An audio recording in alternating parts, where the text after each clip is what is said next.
Abra sua Bíblia no livro de Jeremias, capítulo 20. Livro de Jeremias, capítulo 20. Vamos dar continuidade ao nosso estudo.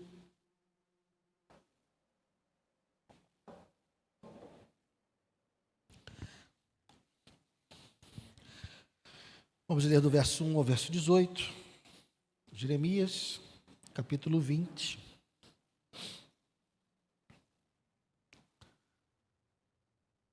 Diz assim: Pazur, filho do sacerdote Imer, que era superintendente da casa do Senhor, ouviu Jeremias profetizando essas coisas e por isso mandou que o profeta fosse açoitado e preso no tronco que ficava no portão superior de Benjamim, na casa do Senhor. No dia seguinte, Pazur mandou que Jeremias fosse tirado do tronco. Então Jeremias lhe disse: O Senhor mudou o seu nome de Pazur para Magor Missabibe, pois assim diz o Senhor: eis que farei de você um terror para você mesmo e para todos os seus amigos. Eles serão mortos à espada pelos seus inimigos, e você verá isso. Entregarei todo o povo de Judá nas mãos do rei da Babilônia, que os levará presos à Babilônia e os matará à espada. Também entregarei toda a riqueza desta cidade, todo o fruto do seu trabalho e todas as suas coisas preciosas. Sim, entregarei todos os tesouros dos reis de Judá nas mãos dos seus inimigos, os quais hão de saquear, pegar e levar tudo para a Babilônia. E você, Pazur, e todos os moradores da sua casa serão levados para o cativeiro. Você irá à Babilônia, onde morrerá e será sepultado, você e todos os seus amigos aos quais você profetizou falsamente. Tu me persuadiste, Senhor, e eu fui persuadido. Foste mais forte do que eu e prevaleceste. Sou motivo de riso o dia inteiro. Todos zombam de mim, porque sempre que falo tenho de gritar e clamar violência e destruição. Por causa da palavra do Senhor, sou objeto de deboche e de zombaria o tempo todo. Quando pensei, não me lembrarei dele, não falarei mais em seu nome. Então isso se tornou em meu coração como um fogo, encerrado nos meus ossos. Estou cansado de sofrer e não posso mais. Porque ouvi a murmuração de muitos, há terror por todos os lados. Denunciem e nós o denunciaremos. Todos os meus amigos íntimos esperam que eu tropece e dizem: talvez ele se deixe persuadir, então nós o venceremos e dele nos vingaremos. Mas o Senhor está comigo como um poderoso guerreiro, por isso os meus perseguidores tropeçarão e não vencerão. Ficarão muito envergonhados por causa do seu fracasso. Sofrerão afronta perpétua que jamais será esquecida. Ó Senhor dos exércitos, que provas o justo e vês o mais íntimo do coração, permite que eu veja a tua vingança contra eles, pois te confiei a minha causa. Cantem ao Senhor, louvem o Senhor, pois ele livrou a vida do necessitado das mãos dos malfeitores. Maldito o dia em que eu nasci. Não seja bendito o dia em que minha mãe me deu a luz. Maldito o homem que deu a notícia a meu pai, dizendo: nasceu o seu filho, é um menino, causando-lhe grande alegria. Que esse homem seja como as cidades que o Senhor, sem ter compaixão, destruiu. Que ele ouça gritos de dor pela manhã e alarido de guerra ao meio-dia, porque não me matou no ventre materno. Então a minha mãe teria sido a minha sepultura, e ela teria ficado para sempre grávida, porque saí do ventre materno tão somente para ver trabalho e tristeza, e para que se consumam de vergonha os meus dias. Pai amado, obrigado, Senhor, pela tua palavra. Te louvo e te agradeço, e te peço, Senhor, por favor, tem misericórdia de nós nessa noite e fala conosco, apesar de mim. Não permita, Senhor, que as minhas incapacidades, que as minhas falhas, que os meus pecados sejam obstáculos, Senhor, para que a tua igreja ouça a tua voz, porque é da tua voz que nós precisamos, Senhor. Então, por favor, fale conosco nessa noite. Eu te peço e te agradeço em nome de Jesus. Amém e amém. Pode sentar, querido. Nós vimos que Jeremias agora, no início desse texto, ele vai ser punido por ter no verso 1 diz, ouviu Jeremias profetizando estas coisas. Que coisas? Foi a mensagem do pote quebrado que está no capítulo 19. Depois que Pazur ouviu e viu a pregação que Jeremias fez diante dos anciãos do povo e diante dos anciãos dos sacerdotes, quebrando o vaso e mostrando que o vaso não está mais maleável na mão do oleiro. Tudo isso ligando o capítulo 18 e o capítulo 19, mostrando que o povo de Israel não está mais moldável nas mãos do Senhor, e por isso o Senhor quebraria a nação como quebra um vaso que não tem mais como ser consertado. Então, diante dessas profecias que Jeremias faz, denunciando o coração endurecido e sem arrependimento do povo, e demonstrando que Deus iria levar a cabo todo o seu juízo e punindo toda a nação, nós vimos que eles não se arrependeram. Na mensagem do capítulo 19 e na mensagem do capítulo 18, eles endurecem o seu coração e decidem fazer planos contra o profeta. Então, o que nós vemos aqui no capítulo 20 é justamente esses planos contra o profeta sendo levados a cabo. Se você ler, ou se você estava presente nas mensagens anteriores, do capítulo 18, pregada pelo Mateus, e do capítulo 19, pregada por mim na semana passada, você viu que o povo endureceu o coração e, ao invés de se arrepender e se voltar para Deus em arrependimento, eles correm da palavra de Deus, fogem da vontade de Deus e decidem conspirar contra o profeta. E aqui, então, nós temos a consumação desse planejamento. Pazur, filho do sacerdote, que era superintendente da casa do Senhor, decide punir o profeta. Jeremias é agredido, é humilhado e preso. Por quê? Porque a elite religiosa, a elite do povo, a elite dos sacerdotes não quer ouvir a palavra de Deus.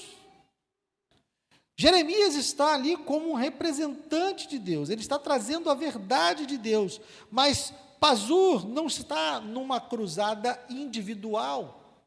Pazur está fazendo a vontade de todas as elites de Judá que rejeitam ativamente a palavra de Deus. Deus os adverte e eles, ao invés de se arrependerem, eles confrontam. Por quê? Porque a palavra de Deus não é o que eles queriam ouvir. A palavra que Deus está trazendo através de Jeremias não é o que eles queriam fazer. Jeremias estava confrontando, expondo os seus pecados, expondo a sua hipocrisia, expondo a sua idolatria, expondo todos os seus problemas, e eles, por conta disso, estavam resistindo. Eles não queriam mudar. Nós vemos isso nos versos de 1 a 6. Então, Jeremias repete a sua profecia de punição como se fosse algo individual para Pazur, Verso 3, o Senhor mudou o seu nome de Pazur para Magor Missabib. Magor Missabib significa terror por todos os lados. Então, Deus muda o nome de Pazur, dizendo que ele vai sofrer terror por todos os lados, porque decidiu confrontar a palavra de Deus. Decidiu ir contra a palavra de Deus, resistir à palavra de Deus, se opor à palavra de Deus. Essa oposição, meus irmãos, olhando para essa maneira como eles agem, olhando para o fato deles terem açoitado e preso o profeta num tronco, nos faz pensar, quem é que faz isso hoje?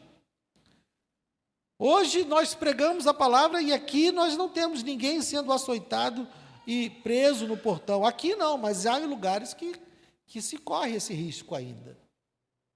Mas mesmo que aqui não não se prenda, né? Espero que vocês não estejam planejando nem prender a mim, nem o pastor Gilson num tronco por aí, mas eu acredito que a oposição, ela pode não ser apenas física.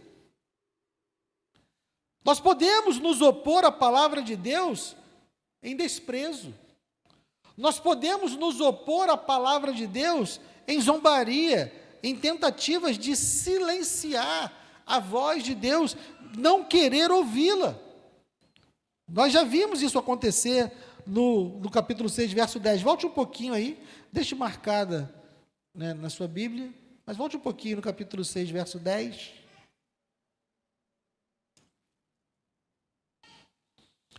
Deus falando, né, a respeito desse povo de Judá.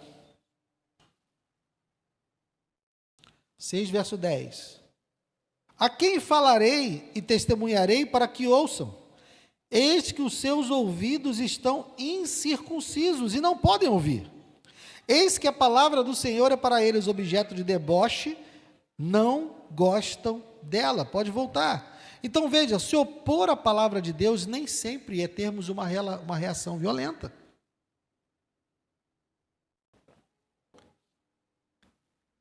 Uma outra forma de se rejeitar a palavra de Deus é simplesmente não dar ouvidos a ela.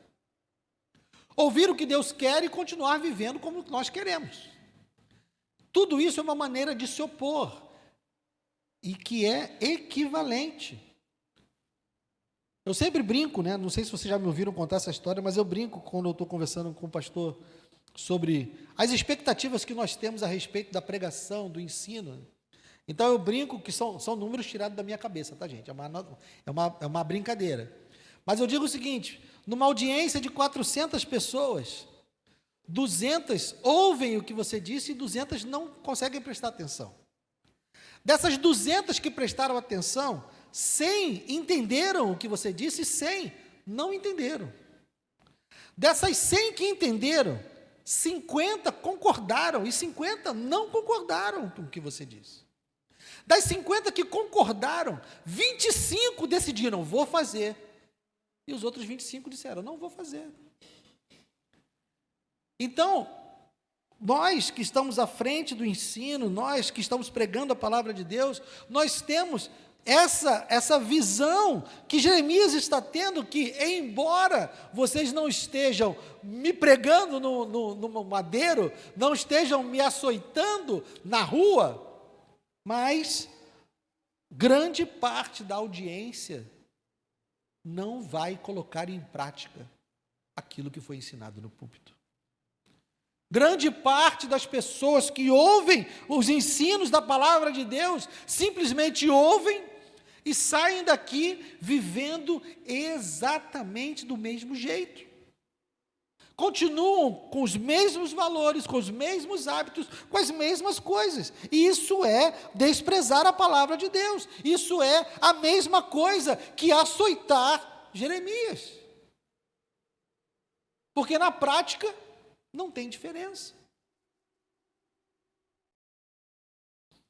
Depois disso, então, depois que Jeremias, né, derrama a profecia de novo, de condenação, dessa vez sobre Pazur, mas mostrando que isso vai acontecer com todo Judá, repetindo, né, o fato deles serem conquistados por Babilônia, mortos à espada e levados a cativeiro. Então ele inicia o seu 6º lamento, a partir do verso 7. Nós vemos aqui um conflito interno de Jeremias. Ele está lamentando o seu próprio chamado, verso 7. Tu me persuadiste, Senhor, e eu fui persuadido. Foste mais forte do que eu e prevaleceste. Sou motivo de riso o dia inteiro, todos zombam de mim, porque sempre que falo, tenho de gritar e clamar, violência e destruição. Por causa da palavra do Senhor, sou objeto de deboche e de zombaria o tempo todo. Quando pensei, não me lembrarei dele, não falarei mais em seu nome, então isso se tornou em meu coração como um fogo, encerrado nos meus ossos. Estou cansado de sofrer e não posso mais. Porque ouvi a murmuração de muitos, há terror por todos os lados, denunciem e nós o denunciaremos.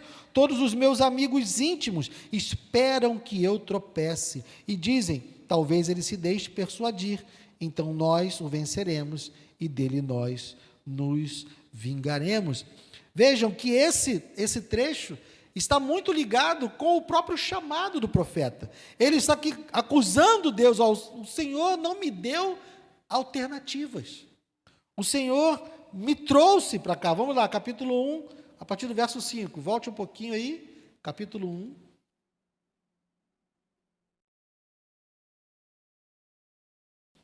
A partir do verso 5.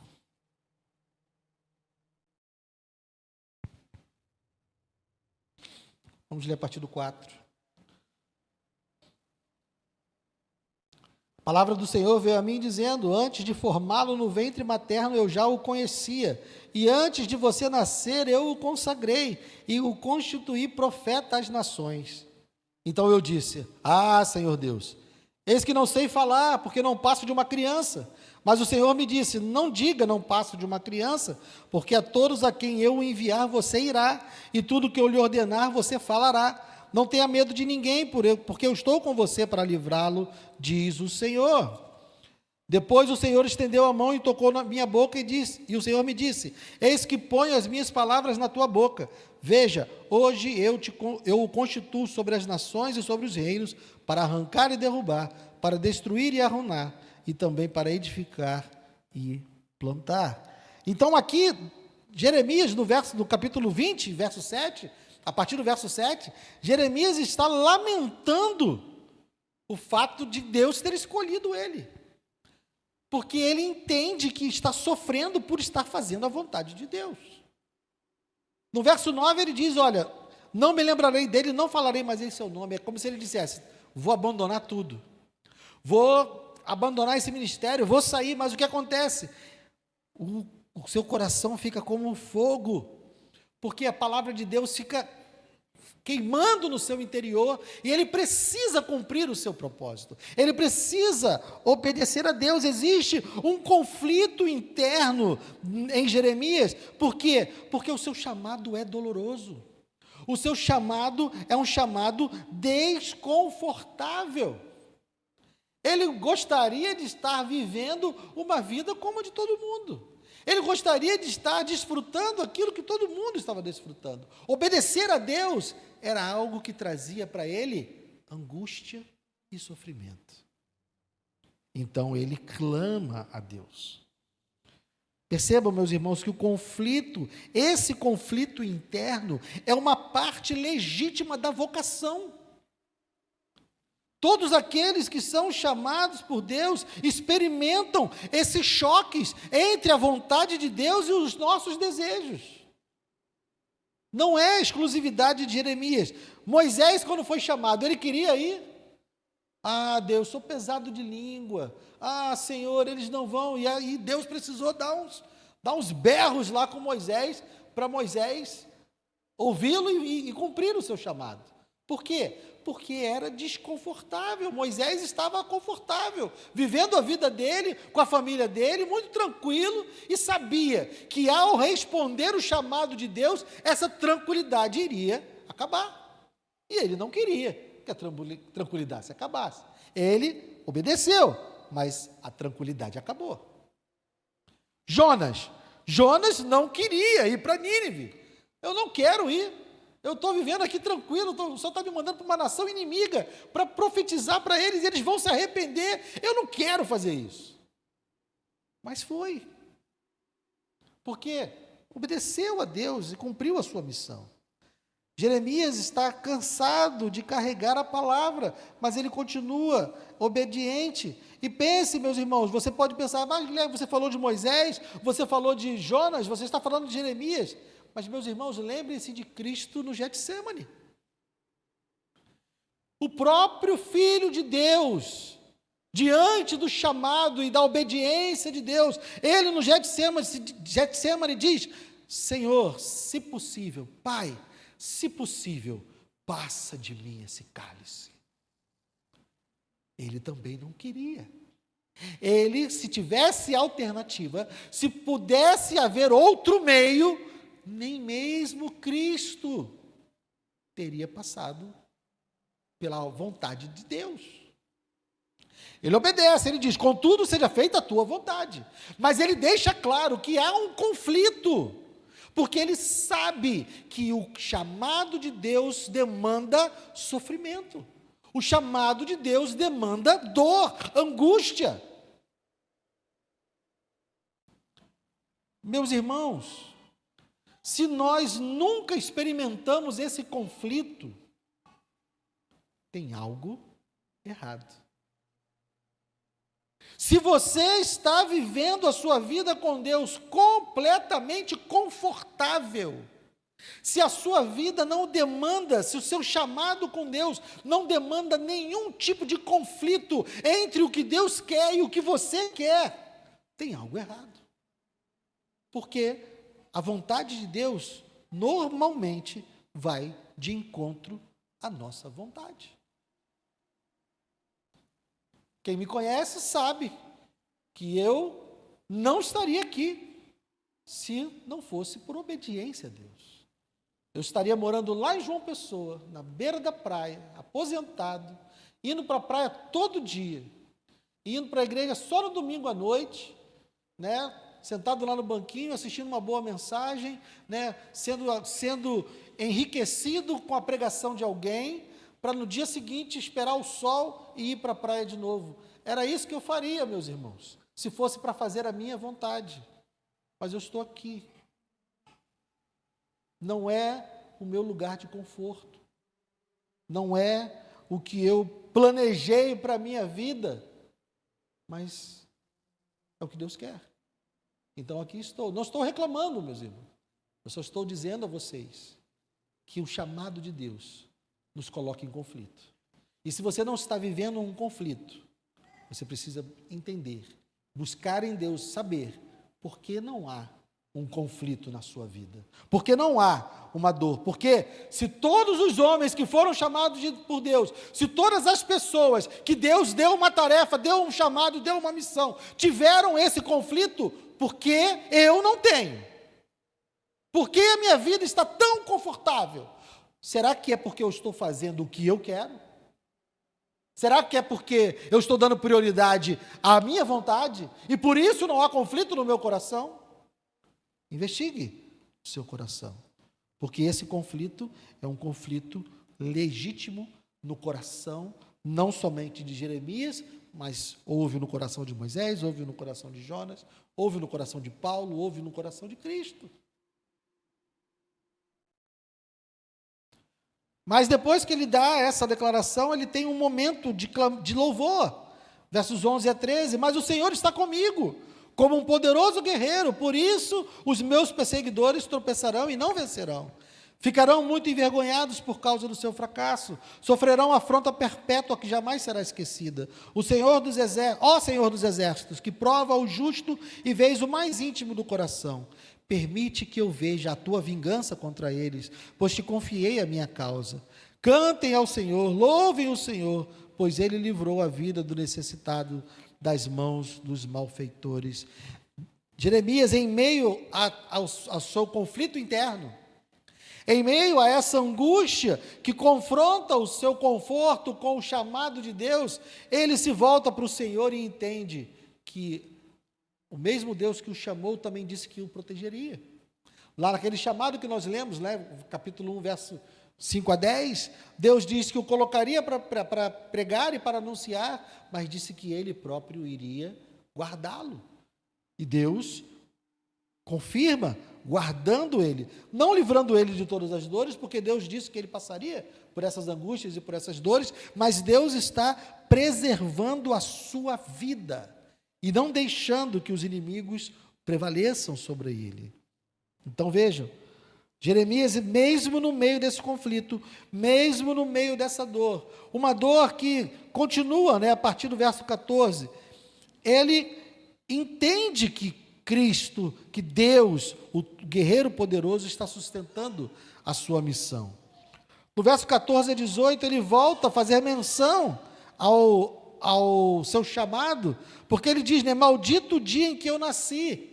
E no chamado que Deus diz a ele, ó, antes que você nascesse, eu já tinha levantado você como profeta das nações. Na cabeça de Jeremias, então, a única maneira dele se livrar do chamado era se ele não tivesse nascido. Porque se Deus chamou ele antes dele nascer, então ele pensa, se eu não tivesse nascido, então eu estaria confortável lá na barriguinha da minha mãe, né? Minha mãe estaria grávida para sempre. Ele diz aqui, né, onde está? Verso 17, porque não me matou no ventre materno, então a minha mãe teria sido a minha sepultura e ela teria ficado para sempre grávida. Ele está aqui invocando a segurança que ele teria se não tivesse nascido, porque ele não estaria nesse ministério onde ele é rejeitado, zombado, oprimido, mas ele se submete a Deus, ele entrega essa vulnerabilidade, ele entrega essa dificuldade que é carregar a missão. E o que isso nos diz, meus irmãos? Isso nos diz que o profeta, ele é humano, ele é real, ele é frágil. Todos aqueles que são chamados por Deus, inclusive pastores, são homens como qualquer outro homem, que sentem dores, que sentem lamentos, angústias, não são imunes ao desânimo. Em algum momento, eu sou novinho, né? Acho que eu vou fazer 3 anos de ordenado agora, eu sou novinho. Imagine o pastor Gilson que tem 35 anos de ministério. Quantas vezes, talvez, em seu coração ele tenha pensado, vou deixar isso para lá e vou viver a minha vida. Porque nós somos carne, nós somos seres humanos. Às vezes é fácil esquecer disso, né? Alguns pastores esquecem e algumas igrejas esquecem que os pastores são seres humanos. Isso não é um sinal de fracasso. Isso é um sinal de que nós precisamos sempre continuar na dependência do Senhor. Todo pastor, todo servo de Deus, todo aquele que atende ao chamado de Deus, ele precisa estar ciente que faz isso na dependência do poder de Deus. Nenhum de nós, ninguém, nenhum ser humano tem em si próprio o que é necessário para fazer a vontade de Deus. Nós precisamos da capacitação, nós precisamos do revestimento de Deus. Se nós tentarmos fazer qualquer coisa na nossa força, nós vamos fracassar. Jeremias estava revestido do poder de Deus. Jeremias estava garantido pelo Senhor que disse que iria protegê-lo. E ainda assim, ele lamenta. Imagina se ele estivesse somente na sua força. Por isso ele louva, por isso ele diz que confia no poderoso guerreiro que está com ele. As dores permanecem, porque ele é um ser humano frágil. Mas ele reconhece que o Senhor Deus é quem está guardando a sua vida. O capítulo 20, meus irmãos, de Jeremias é um capítulo duro. É um capítulo que nos apresenta a realidade do chamado. E isso não é a realidade do chamado apenas pastoral, não. A realidade de ser chamado por Deus, de fazer parte do povo de Deus, de ser chamado por Deus para cumprir um propósito. E não se engane, meus irmãos. Cada um de vocês foi chamado para um propósito. Não existe nenhum membro no corpo de Cristo que não tenha função. Não existe. Se você está vivendo uma vida confortável, é porque talvez você não esteja fazendo a sua tarefa no corpo de Cristo. E repito, tarefa no corpo de Cristo não quer dizer unicamente aqui dentro. Digo mais, ouso dizer mais, é principalmente lá fora. Aqui dentro nós precisamos de homens para trabalhar, precisamos de pessoas no som, precisamos de pessoas na limpeza, precisamos de pessoas para fazer tudo isso aqui funcionar. Mas tudo isso aqui funciona, já fizemos essa conta algumas vezes aqui, né? Tudo isso aqui funciona no máximo 8 horas por semana. Então, todos os homens que estão envolvidos aqui na coleta de ofertas, no som, na música, todo o trabalho que é feito para que esse culto aconteça, esse trabalho é feito durante 8 horas na semana, 1h30 de manhã, 1h30 à noite, mais culto de segunda, culto de quarta de manhã, culto de quarta à noite, culto das mulheres na quinta, e só. A grande maior parte da nossa vida é vivida fora daqui, meus irmãos. Então não achem que o nosso chamado é esse aqui. Porque quando a gente fala de chamado, a gente pensa de chamado eclesiástico. A gente pensa de uma tarefa na igreja. Na instituição igreja. Mas nós somos igreja onde quer que nós estejamos. A igreja foi enviada ao mundo. Então, o nosso ministério, a nossa tarefa, meus irmãos, não é aqui. Existem tarefas a serem realizadas aqui, existem chamados que são realizados aqui, mas não plenamente. O que nós estamos fazendo lá fora? O que nós estamos fazendo fora dos cultos? Que conflitos nós estamos vivendo fora daqui? Que diferença nós estamos fazendo fora daqui? Porque nós deveríamos estar tendo algum tipo de conflito. Deveríamos estar abrindo mão de alguma coisa. E não é aqui, meus irmãos. É lá. Qual o seu chamado? O que Deus quer que você faça? Onde Deus quer que você vá, do que Deus quer que você abra mão. Porque isso tem a ver, sabe com o quê? Com as aplicações que nós temos agora. A primeira é, como você tem respondido à palavra de Deus? Porque nós vimos no início que nós podemos ouvir a palavra de Deus e rejeitá-la. Nós podemos ouvir o que Deus fala e dizer, legal, mas eu quero outra coisa. Muito bom, Deus, mas não é por aí que eu vou. Então, você recebe a palavra de Deus com humildade e fé, ou você trata a palavra de Deus com indiferença e com resistência? Todas as vezes que a palavra tenta tirar você do seu lugar de conforto, todas as vezes que a palavra tenta tirar você dos seus planos, dos sonhos que você acalentou por tanto tempo, todas as vezes que a palavra faz isso, qual é a sua reação? O que você tem feito? Lembre-se, rejeitar a palavra de Deus pode ser algo tão violento quanto bater em Jeremias. Quanto prendê-lo no tronco e açoitá-lo. Então fica uma pergunta para você nessa primeira aplicação. Quando foi a última vez que você mudou algo na sua vida por conta da palavra de Deus? Qual foi a última vez que você saiu de uma pregação ou que você saiu de um estudo bíblico e disse, hoje eu vou mudar a minha vida? E vou adequar a minha vida a esse aprendizado que eu tive da palavra de Deus. Quando foi a última vez que você fez isso? Segunda aplicação. Como é que você lida com o conflito interno entre a sua vontade e a vontade de Deus? Porque se nunca houve essa tensão, se nunca houve esse conflito, você tem ouvido a voz de Deus? Deus tem mandado você fazer coisas e você não está ouvindo? Talvez isso seja um alerta. A falta desse conflito no seu coração, talvez seja um alerta. Moisés, Jonas, Jeremias, Jesus, eles experimentaram esse conflito. Eles experimentaram essa tensão dentro deles.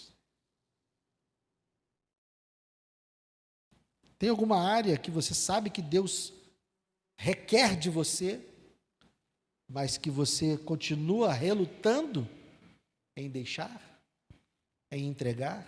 Existe algum sonho, existe algum plano que Deus quer que você sacrifique e você não quer sacrificar? Pense também a respeito disso. Hoje é uma noite só de perguntas. Terceira pergunta: como você se fortalece no meio da oposição e do desânimo? O profeta estava desanimado, mas o que ele fez? Ele se lembrou que Deus era o seu guerreiro poderoso. Ele estava a ponto de desistir, ele estava a ponto de largar tudo. Ele diz: estou cansado, final do verso 9, estou cansado de sofrer e não posso mais. Mas ele se lembra, verso 11, mas o Senhor está comigo como um poderoso guerreiro. Nós podemos ir além, meus irmãos. Eu falei que ia citar a canção, da Ana Heloísa, canção de Agostinho, tem um refrão que diz o seguinte: duro é te seguir, mas impossível te deixar. Isso expressa o coração de Jeremias aqui. Jeremias reclama por ter atendido o chamado de Deus, mas ele diz: é impossível te deixar, porque tornou o meu coração como um fogo. Então, quando você estiver desanimado, quando você estiver pensando em desistir, lembre-se, Cristo morreu por você, mesmo tendo entrado em conflito, mesmo querendo fugir. Cristo, ele enfrentou resistência. E se você está buscando forças para vencer as resistências, vencer o desânimo, busque forças no Senhor, busque forças em Cristo, porque somente nele que nós podemos avançar. Somente Ele pode nos sustentar. E por fim, o que o sofrimento de Cristo comunica ao seu coração hoje? Quando você entende que Jesus sofreu de verdade, estava angustiado de verdade, mas não por conta de seus próprios pecados, não por conta de suas próprias falhas. Jesus estava angustiado até a morte por causa dos nossos pecados, por causa da nossa falha. Então, quando você olha para o sofrimento de Cristo, lembre-se, Ele conhece as suas dores, porque Ele sofreu dores mais profundas do que a sua. Ele sabe o que é sentir o peso do chamado e ainda assim obedecer. Então, meus irmãos, Ele não apenas é solidário a nós, Ele garante graça e salvação eterna. Abra aí Hebreus capítulo 5. Avance, vai em Hebreus capítulo 5.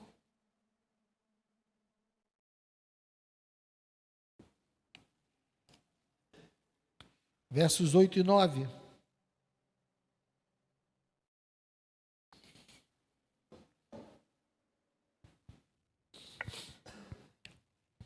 Hebreus 5, versos 8 e 9, diz assim, vamos ler juntos? 1, 2 e... Embora fosse filho, aprendeu a obediência pelas coisas que sofreu, e tendo sido aperfeiçoado, tornou-se o autor da salvação eterna para todos os que lhe obedecem. Ele sofreu, meus irmãos, mas foi um sofrimento que nos trouxe glória, que nos trouxe perdão, que nos trouxe vida. Olhe para Cristo, então. Não apenas como um exemplo de obediência, mas como sustento real da sua vida no meio das lutas.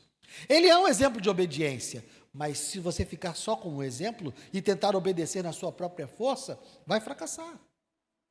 Ele é o sustento, é Ele que nos guarda, é Ele que nos mantém, é Ele que nos mantém no caminho. Então confie nele, descanse nele. Nós vimos nesse texto Jeremias lutando entre o peso da missão e o desejo de desistir, mas também vimos que Deus estava com ele como um guerreiro poderoso. nos aproximando da mesa agora, nós sabemos que o guerreiro poderoso que nos guarda e protege é o Senhor Jesus.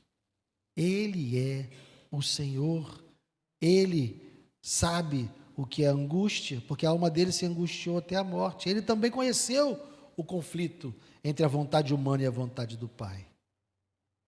Na cruz, ele não enfrentou apenas a oposição dos homens, ele não enfrentou apenas a zombaria dos homens, como nós vimos lá no Salmo 22, que disseram, confiou no Senhor e Ele que te salve. Zombaram dele na cruz, ele não enfrentou apenas isso. Ele enfrentou o próprio juízo de Deus, por conta do nosso pecado. Por isso que ele diz, meu Deus, por que me desamparaste? Porque ali ele está recebendo de Deus a ira. Então, quando participamos da mesa, quando participamos do pão e do cálice, nós estamos proclamando que a nossa força não está em nós.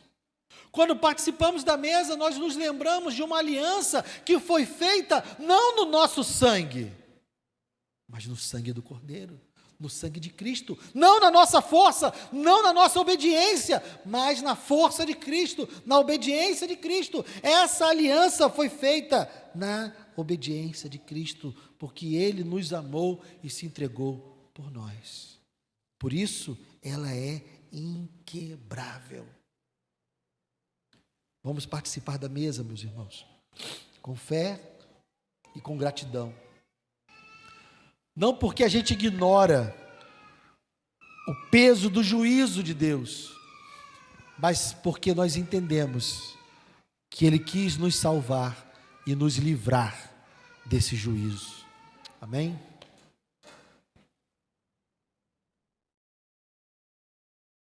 Pai amado, obrigado, Senhor, por esses elementos. Elementos, ó Deus, que foram nos dados para podermos nos lembrar do sacrifício que foi feito por nós. Nos lembrar da aliança que foi feita por nós. E nos lembrar que nós somos unidos a Ti, por conta do corpo e do sangue de Cristo. Muito obrigado, Deus. Em nome de Jesus. Amém. Podem servir.